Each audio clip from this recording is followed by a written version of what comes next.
Hey guys, खुलुमबाय नोंथांमोनखौ आंनि गुबुन मोनसे गोदान भिडिअ बरनायबो हरनाय थाबाय। स' दिनैनि भिडिअ जाहैबाय दिनैहाय आङो दायो दंफैयो उदालगुरियावहाय मोनसे इभेन्ट जागासिनो बेयावहाय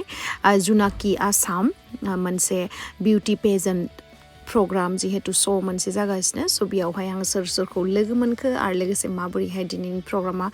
थांखो बे भिडिअनि गेजेरजों नोंथांमोनखौ आङो दिन्थिगोन स' नोंथांमोना जुदि आंनि भिडिअखौ नायनो इन्टारेस्टेडब्ला नायलांबाय थादो मा होनो जुदिब्ला आंनि भिडिअखौ स्टार्ट खालामनोसै चलो स' दायो रेडि जाबाय दायो आङो इभेन्टआवहाय थांनोसै आरोना नोंथांमोनाबो फैदो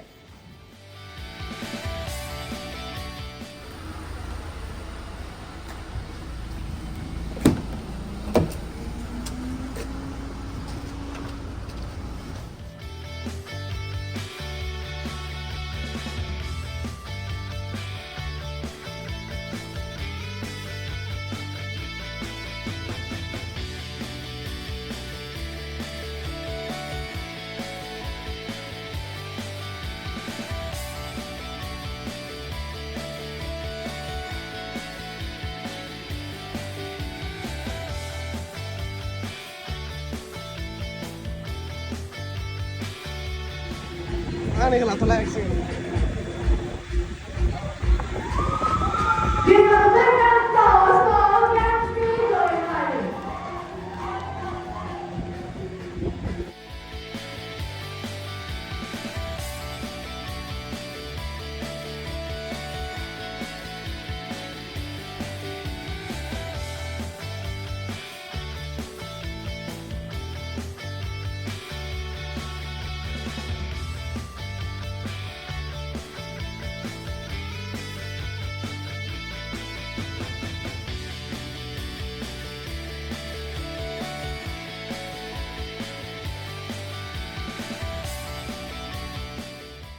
स्पेसियलि आङो हिर'ग्राफाखौहाय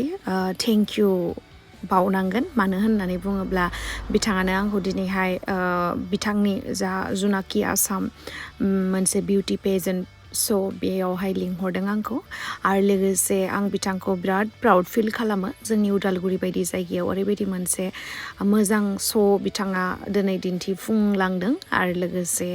जोंनि जा इयुन जेनेरेशनावहाय जा सुपार मडेल बा मिस वर्ल्ड मिस इन्डिया जेसेबांखिनि टाइटेलखौ लानो हागोन होननानै गोसो सिङावहाय दुंनाय दङ बिथांमोननि थाखाय बिथाङा बिराद मोजां मोनसे अपरचुनिटि होदों स' बिनि थाखाय बिथांखौ थेंक इउ स' माच हिर'ग्राफा ओमफ्राय नेक्स्टआवहाय आरोबाव बिदिनो नोंथाङा बेनिख्रुइ साबसिन हामसिन श'फोरखौहाय नोंथाङा अर्गेनाइज खालामनो हाथों आंनिफ्राय फुल सापर्ट दङ आरो लोगोसे नै दिनैहाय आंथ' रेम वाक खालामनो रोङा केट वाक ना मा होनो बाट मोजां गथ'फोरखौ बा सानैसो टिनेजारफोरखौहाय नुनानै आंबो गोसो दुंखांनाय फैबाय आरो बिथांमोना थिननायलाय आंबो एसे वाक खालामबाय आरोना आंखौ जास्ट खालामनाङा मानो होनबा आं रोङा बिदि अब्लाबो मोजां मोनदों गथ'फोरा बिराद टेलेन्टेड दङ जोंनि जायगायावहाय आरो लोगोसे जोंनि उदालगुरियावहाय फार्स्ट टाइम आं बिदि श'आवहाय फैदों आरो लोगोसे बिराद गथ'फोरनि जा कनफिडेन्स बेखौ नुनानै आं बिराद गोजोननाय मोनदों स' I wish you everyone best of luck for your better future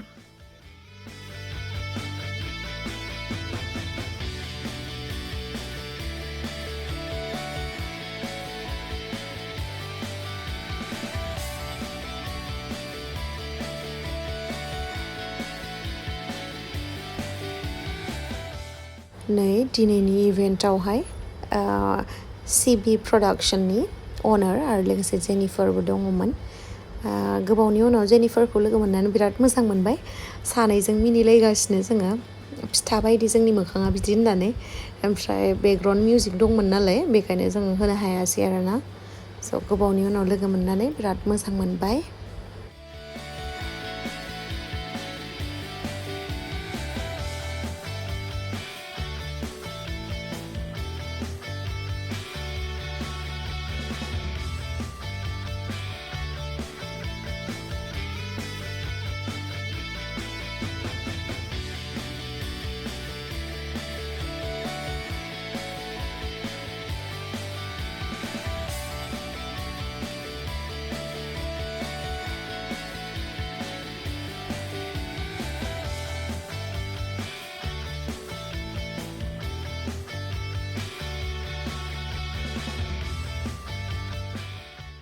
दायो नै आगै आर्निसनि स्टुडेन्टफोरखौहाय लोगो मोन्दों गथ'फोरनि कनफिडेन्स आरो लोगोसे ओरैबायदि सासे सुपार मडेलनि वाकआ बोरै जायो बेबायदि वाक खालामनो रोङो आरोना बिसोरो गासैबो बियो आगै आर्निसनिनो ट्रेन खालामनायनि फिथाइ आरोना बिराद गथ'फ्रा माने बिराद मोजां आं माने शक जालायलायदों जे जोंनि उदालगुरिनिफ्रायबो एसेबां मोजां फिउचारावहाय ओरैबायदि बिथांमोना मोजां जुदि खाबु मोनोब्ला बिराद साक्सेसफुल जागोन आरो जायनि खोथायानो गैया ओरैबायदि कुवालिटिस दङ गथ'फोरा आं बिराद मोजां मोनदों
गासैबो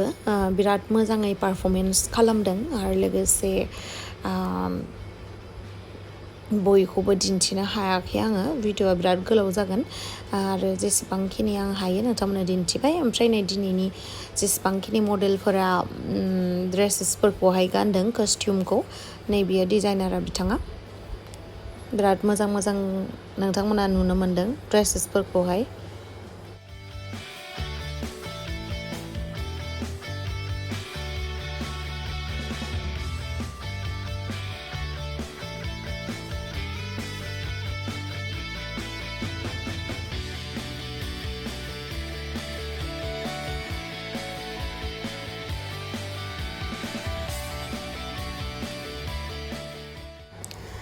मिसफोरल' गैया दे बेयावहाय मिस्टारफोरबो दङमोन नै बिथांमोना ओमफ्राय बयबो मोनसे टाइटेल एचिभ खालामनो हादों बिथांमोना स' बयनिसिमबो कंग्रेचुलेसन्स बिदिनो आवगायलांबाय थाथों लाइफआवहाय